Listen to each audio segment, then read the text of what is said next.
Good morning, everybody. Good morning. Last time I talked, I was talking about the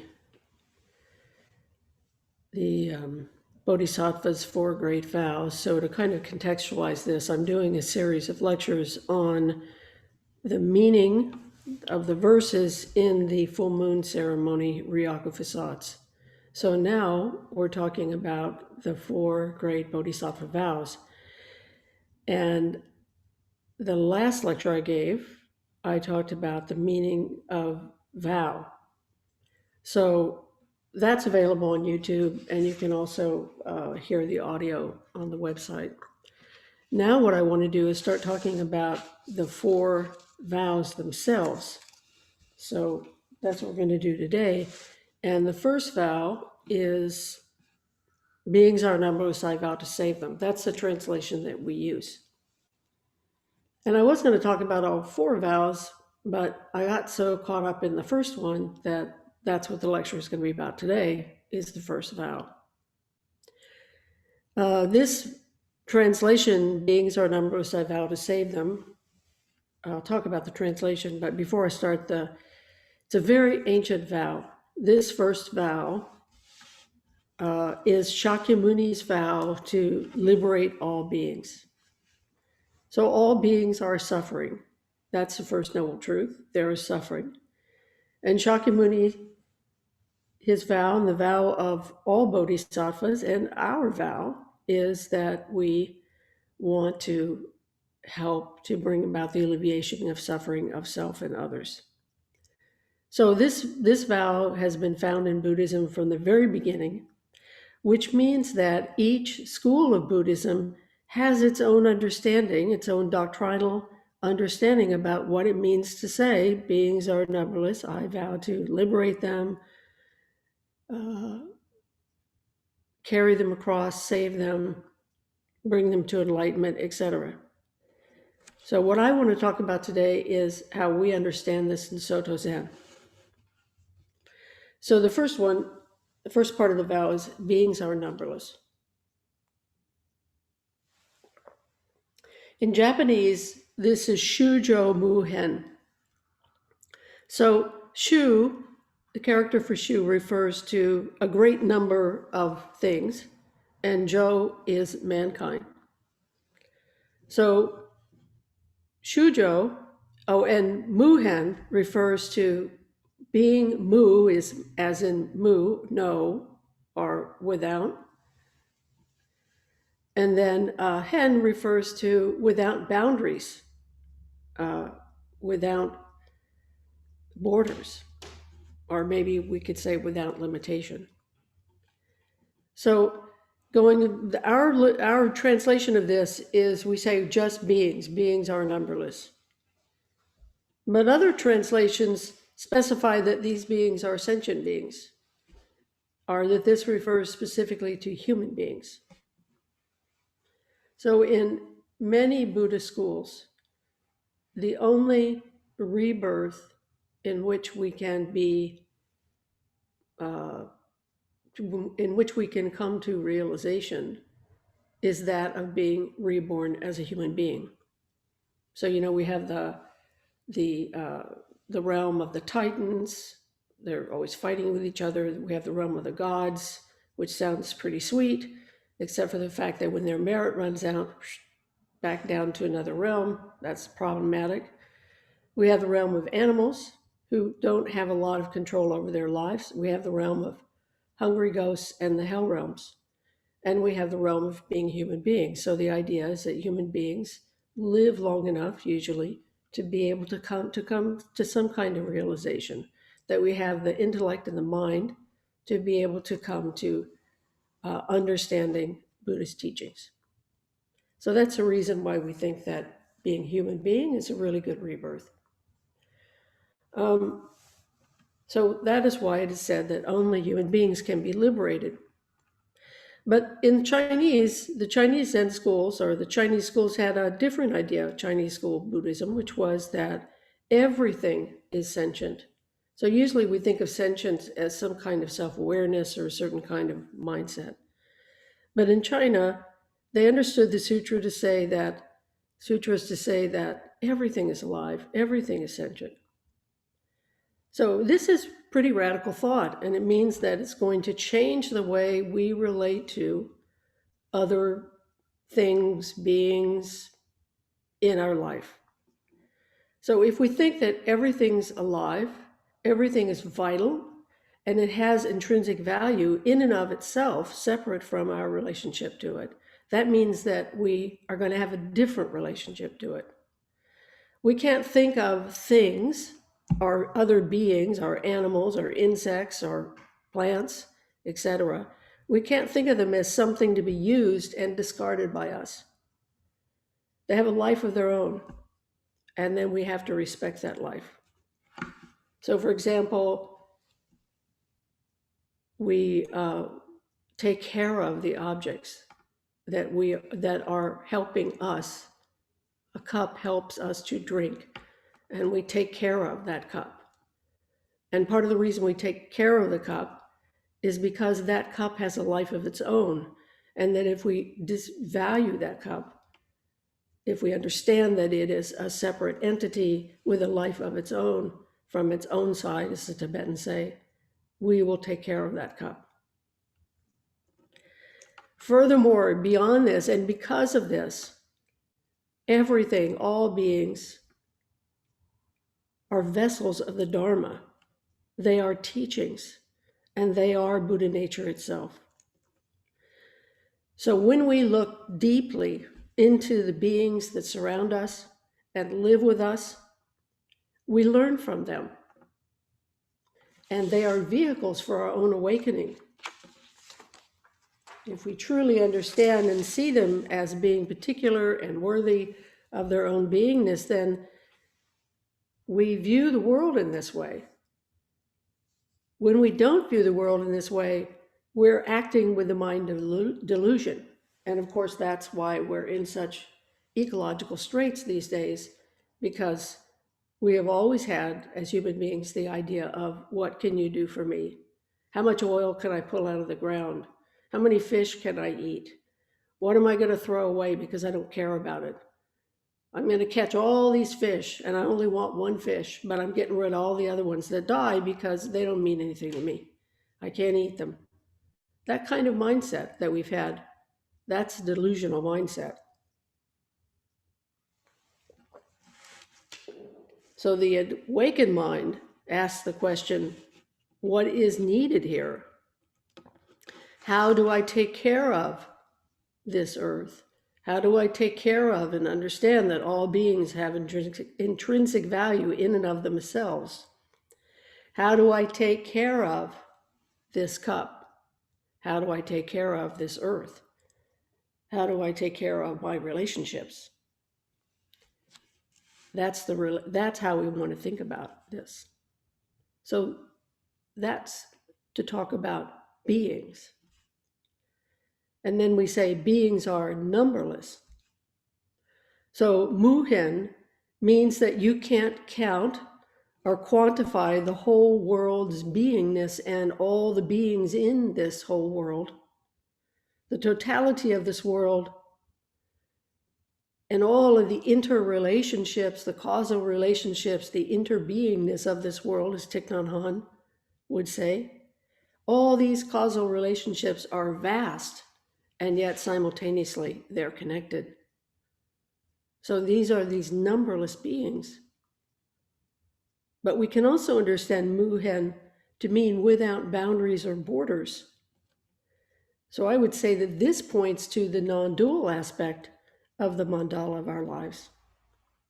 This functioning and supporting each other as one world, one universe throughout time and space. Everything is connected and communicating, not just communicating sequentially, but communicating non-dualistically throughout time and space. That's kind of hard to get our heads around. But it is this vast, as I like to say, this vast mandala of the world, as Dogen says in Uji, the world making the world. So that says that if we thoroughly explore this one thing, In Zen, we have this expression in Huayan, to know one thing is to know all things. There's also the expression to lift one corner of the world. If we do this, our practice is going to unfold through the liberation with all beings, through this exploration of understanding what Muhen means, what it means to say without boundaries, without borders. I find this a very compelling thought. It's also extremely hard to do. Last time I talked about our neighbors. So it's like, how do we relate to the person who annoys us? How do we relate to the person who just doesn't share our ideas at all? I was at a meeting, excuse me. I was on a Zoom meeting earlier this week, and there was a Protestant minister on the meeting. And we were talking about gay rights. We were talking about LGBTQ issues. And we were talking about, well, how do you communicate with people who don't share this, who have a problem with that, who that's not part of their worldview as being an okay kind of thing. And he said, well, it's good to find some other way to communicate with each other. And I said, yeah, it's kind of like going on a first date. You don't just sit there and stare at each other, but that you actually try to go to the movies or something, so you have something to talk about that's outside of yourself. So this is a way that we can look for the ways that we actually connect with each other, as opposed to the ways that we don't agree with each other. Look for those common things that we believe in. Most of us do believe in the intrinsic value. If not of all things, we do believe that about persons.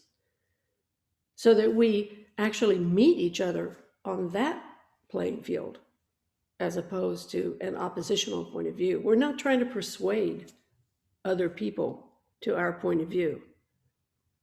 Which brings me to the next part of this, which is I vow to save them.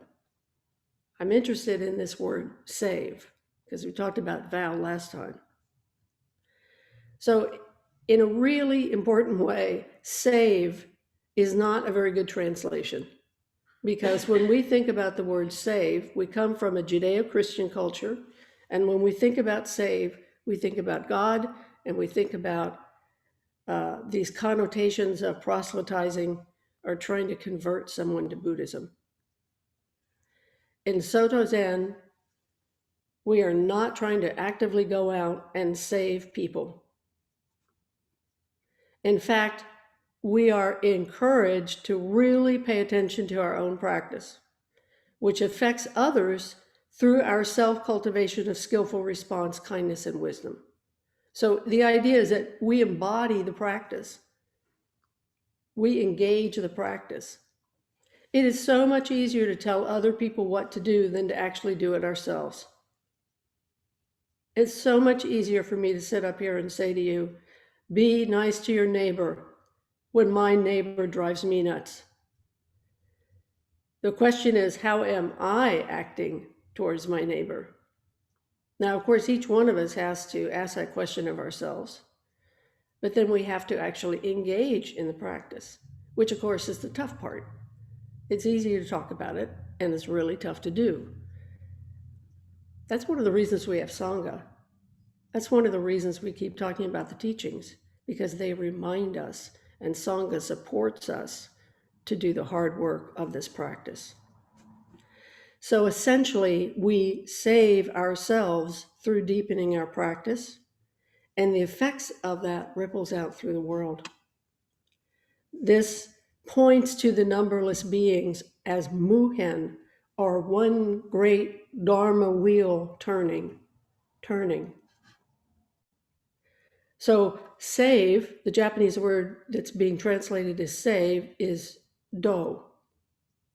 And do actually means to carry over or across.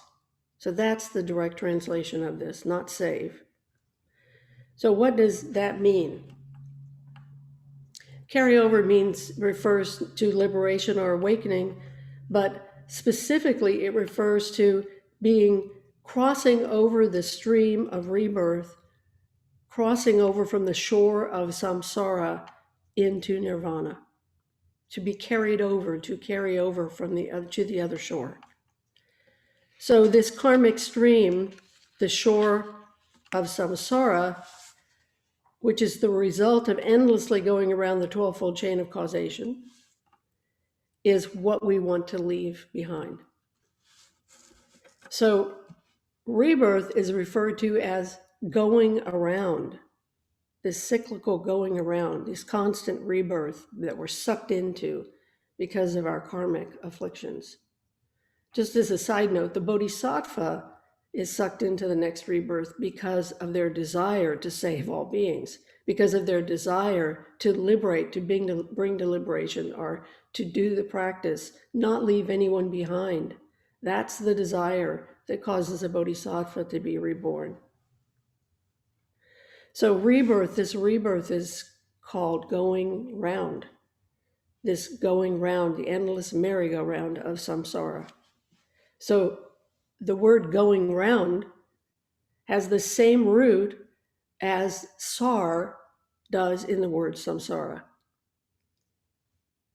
Samsara is this world of suffering.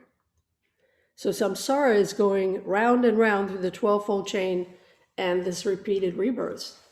I would also say that on a more kind of daily, effort, samsara is that, oh my gosh, why can't I get this? Why am I constantly suffering over and over and over again? If we always run into the same situation over and over, no matter where we go, and we're always blaming someone else for it, the reality is we're probably creating this samsara for ourselves. When I was at San Francisco Zen Center, people would come and they'd be there for a while, and it would be like a perfect place.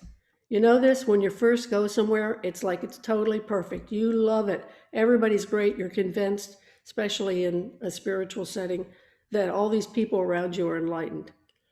And then you hang around with them for a while and you realize, gosh, people leave these cartons of milk with just 1 tablespoon of milk in the refrigerator, and you go in there and you want to put milk in your coffee and there's no milk. And you're going why can't they go in the walk-in and get some more milk? Or you go in the bathroom and there's one little square of tissue left on the roll. And you look over on the shelf and you can see 5 rolls of toilet paper, but for some reason that, none of your Sangha members could manage to get that roll unwrapped and put it on there. They left that one little square of toilet tissue so they didn't have to change the roll. And that's really annoying. And you notice that as you get involved in the practice, you notice that these things keep coming up for you. These annoyances keep happening over and over again. Now, whose fault is that? Is it the other guy? Or is it the fact that we don't have any patience for this? The fact that maybe we could just say, oh yeah, foolish human beings, I'll go change the toilet roll. Or maybe even forget the foolish human beings part and just say, okay, fine, I'll change the toilet roll. No problem. I'll go in the walk-in and get some more milk. I got time to do that. So this liberation, crossing over to the other shore, really resides within us. It doesn't require anybody else to do anything else. It resides in our own hearts and minds. But to go back to what we're talking about here, well, I'm talking about that still, but anyway, to go back to the idea about carrying over. So we make this vow to take beings over to the other shore. And again, this is this ancient vow. And so the original meaning was this idea that we would cross over, we would help others, to save others, to cross over. But I would say that in our case, in our understanding, in Soto Zen,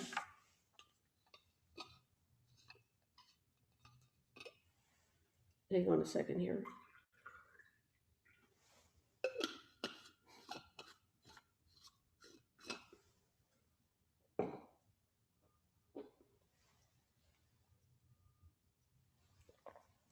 In Soto Zen, we understand that all of these aspects, being, vow, carryover, I, them, they're all actually one thing. They're this one process of Buddha nature's manifesting as the world becoming. And yet at the same time, each aspect has its own particularity, its own function, and its own understanding. So I and you are also all beings. I am vow, you are vow. All beings are vow. Being carried over and vow are not different. Being carried over and I is not different than you. The one that is being carried over. So everything is actually this one thing happening together. So you can do this in any way that you want to, talking about all these different combinations of this verse. But we also have to ask the question of who's being carried over? Who is doing the crossing? And how is this crossing? So who are you? Who is crossing over? Who is making this vow? So can we say it is us? Can we say it is them? Can we say it is the whole of reality's activity crossing? I think, of course, we can say all of that. In fact, is there actually any crossing over happening here in this moment? In Soto Zen, we're taught that there is no crossing over to the other shore, because this side of the shore and that side of the shore are not different. It's our mind that's making the distinction between samsara and nirvana.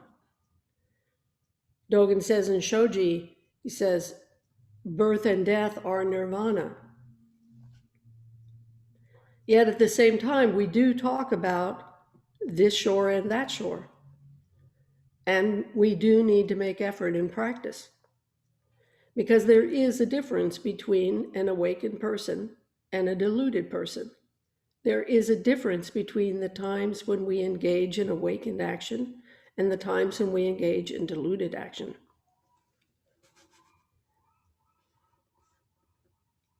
Nagarjuna said, Nagarjuna was an early Buddhist monk scholar. He's the one who started this idea that nirvana and samsara are the same. And many centuries later, Dogen wrote, birth and death are nirvana, as I just earlier quoted in Shoji. But he also said, don't cling to the desire for nirvana and don't reject this world of samsara. Because when we cling to nirvana, we cannot find nirvana. And when we reject samsara, we cannot find peace in our life. So there's this way in which we have to realize that this life of samsara and nirvana, that they are not different. That within samsara is nirvana and within nirvana is samsara. It's kind of like, again, in the Genjo Koan, this phrase about when blossoms fall, we want to cling to them. We grieve over this loss. And yet, Dogen says in Busho, impermanence is Buddha nature. This very impermanence, this very process of change, this process of letting go, picking up, moving on, stopping, all of this is Buddha nature. All of this impermanence is reality itself functioning. So for this reason, we're not trying to leave this life to enter another existence called this so-called nirvana. Nirvana is here, right next to samsara. Again, it's like a coin. One side samsara, one side nirvana, but the coin is your life. This is what you're spending. You're spending this coin of your life. How will you spend it? How will you spend your time? So we're not trying to leave here and get somewhere else. We're trying to see that this place itself, right here in this moment, this being time, it's all right here. This is it. This is where we are. And as Pema Chodron like to say, start where you are. Live your life from this place. Accept who you are, where you are right now. Lift up that one corner. Pay attention to that. So from a non-dual perspective, we understand this vow to be something like this. The I that is saving or carrying across all beings is not different from the being and time of the self, the other, liberation, and delusion. The numberless beings, self and other, are not different, nor is the time of this being. Thus, when I wake up, the I, which is not different from the them, wake up with all beings at this time. So when you open the door for a stranger whose arms are full, this is a moment of numberless beings being carried across. At that moment, it's just what needs to happen. So you do it without thinking. This is the self that has dropped itself and is a pure response. In that response, in that moment, in that time, that being time, all beings are simultaneously carried across.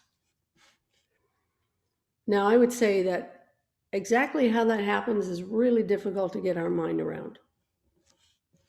So we have the teaching that everything, every being and process, etc., is part of the world making itself. So we know from the teachings that everything, and from science actually, that everything is in this interconnected, interbeing, causal relationship. So consequently, we know intellectually that the act of kindness that you spontaneously engage in results in carrying across all beings. So, I know this intellectually, but I'll tell you, I connect with the truth of this through faith. I have faith that this is true. I see a lot of bad actors in this world, and I also know that I'm not always skillful. So this awakening that is happening feels very fleeting. Now, perhaps I'm confused because I'm only looking at the world of humans, not the totality of the practice of numberless beings without boundaries. Maybe I'm caught so much in the human world, looking at what humans are up to, that I don't acknowledge and see that it is actually the totality of the continuous practice, as Dogen says in Gyoji, the continuous practice of everything.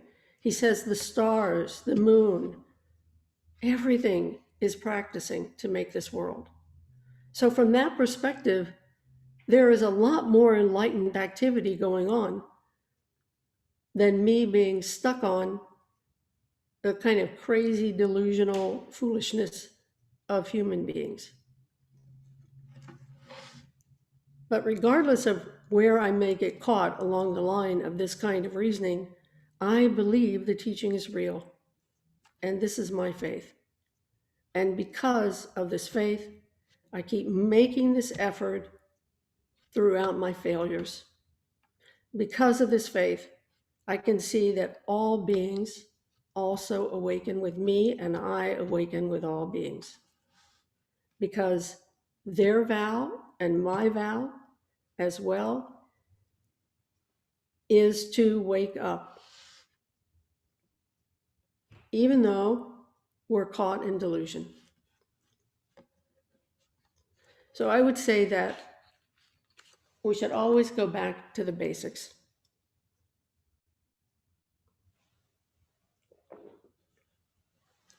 Which is where we should stay in the present moment. We should stay within the context of I want to, or we want to cultivate the mind of how can this particular I, how can this person do what is best for all being, not a global all being, but do what is best in this situation that I am in right now, this conversation that I am in right now, this activity of going to the grocery store that I am engaged in right now. What is it that I can do that is the most helpful? And that's how I understand this Dharma practice that we're engaged in. I understand that it means it's requiring of us and asking us to drop our agenda when it's appropriate to do that, to try to always be inclusive, remember the Dharma, and make our best response, to put that effort into doing something that is a little difficult, or maybe a lot difficult, and yet we know it's the right thing to do, moment after moment after moment. This doesn't mean we can't have fun. That fun does not preclude doing the right thing, so that we keep this foremost in our mind. This is the meaning of what Dogen says when he says to drop body and mind. We drop our attachment to being the center of the circle. We are the circle of no circle. We are the circle of Mu circle, this circle of all beings practicing together. And each one of all beings practicing together is the center of the circle, and not the center of the circle simultaneously. So I would suggest that this should be, I don't like to use the word should, but I'll use the word should here. This should be our focus. And this is the activity of carrying others and self across. And if we do that, and don't worry about saving all beings, just do our own practice, everything will take care of itself. Thank you very much.